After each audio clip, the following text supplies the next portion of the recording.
So when you wake up in the morning, every morning when you wake up, the mind starts to create your day. However you want your day to look like, feel like, you create your day. The mind will create your day. You go to work or you go to play, you have breakfast, you have coffee, you read the newspaper or not.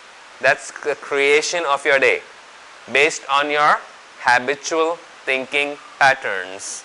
In Sanskrit we call them samskaras. Your habitual thinking patterns are known as samskaras. So based on your habits, you'll have a cup of tea, maybe black, maybe green, you might have coffee, you might have the same breakfast or not. So those are your habits that you've created through the mind, which is going to create your day.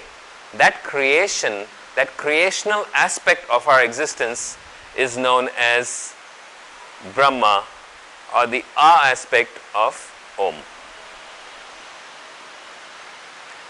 Now you finish your day, you've created the day as you have wanted to create your day in different ways based on your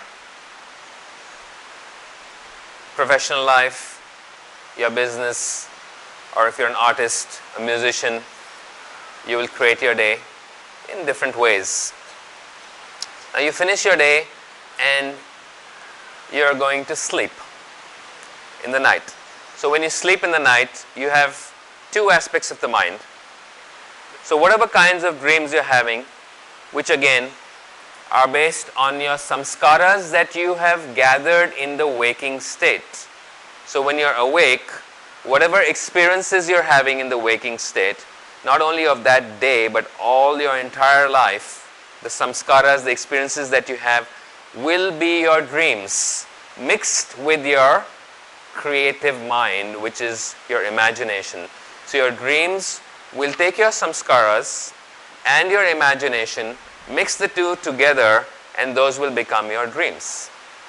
So once again, the samskaras or the experiences that you have of this life, maybe previous lives, mixed with your imagination, that creative process of your experiences and what you're imagining will be put together, and the permutations and combinations of those two will become your dreams.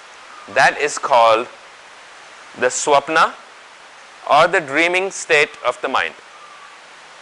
So most of the mantras begin with Om.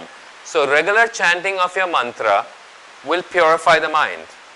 When the mind starts to get more and more pure, then your dreams will start to change. The dreams that you're having will start to change, and you'll start to have some spiritual dreams.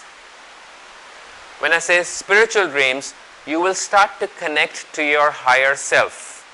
You will start to create to the perfect aspect of creation.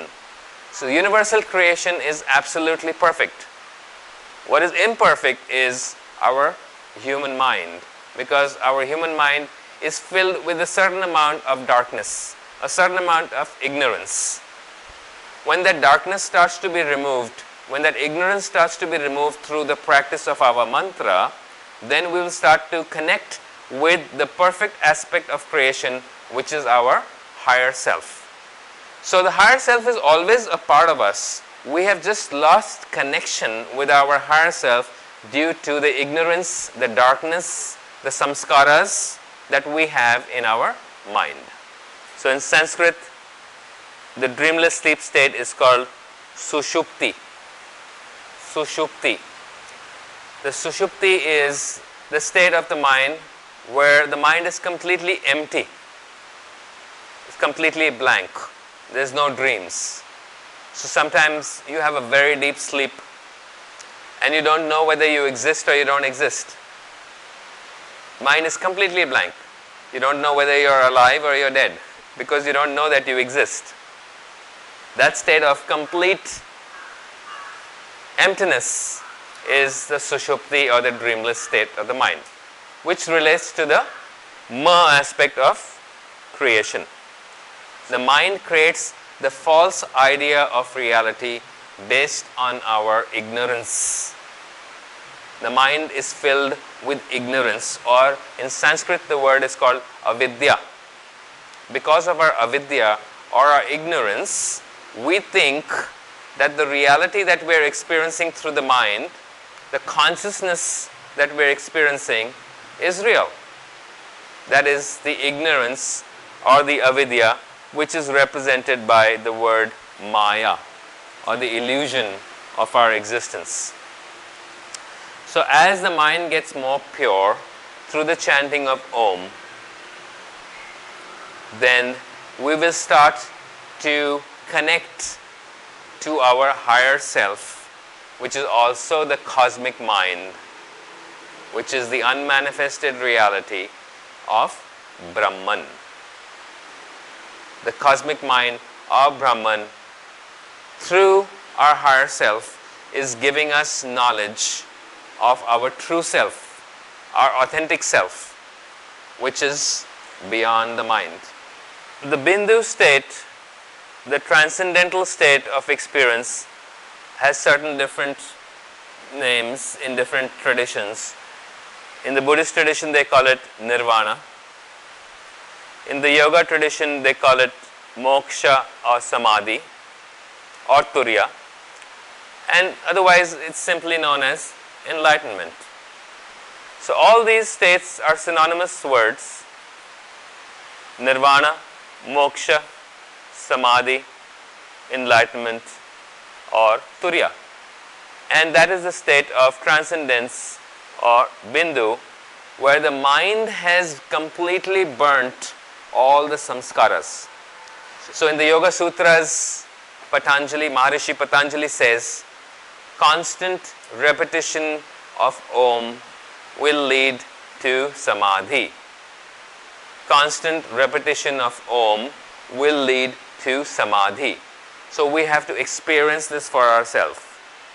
And once we start to practice this more in our lives, the experience of Om will change our aura, change our consciousness, burn our samskaras, and lead us closer to our final goal. So the experiential state is what we have to experience for ourselves through the constant repetition of our mantra, whether it's Om Namah Shivaya or simply Om. Om by itself is called an abstract mantra, and then we have the Saguna mantras, which are related to different deities. So Om Namah Shivaya is a Saguna mantra, and Om by itself is a Nirguna mantra without attributes. So sometimes in the beginning of our practice, it's difficult to chant the abstract mantras. Om by itself is an abstract mantra which doesn't have any full meaning by itself. So this meaning that we are giving to Om is also, it cannot give a full description of what Om really is. It's very hard to describe Om. This is an attempt to describe Om. But Om by itself is very hard to describe the meaning of Om. You have to experience Om through the repetition of Om. It has to be experienced by yourself.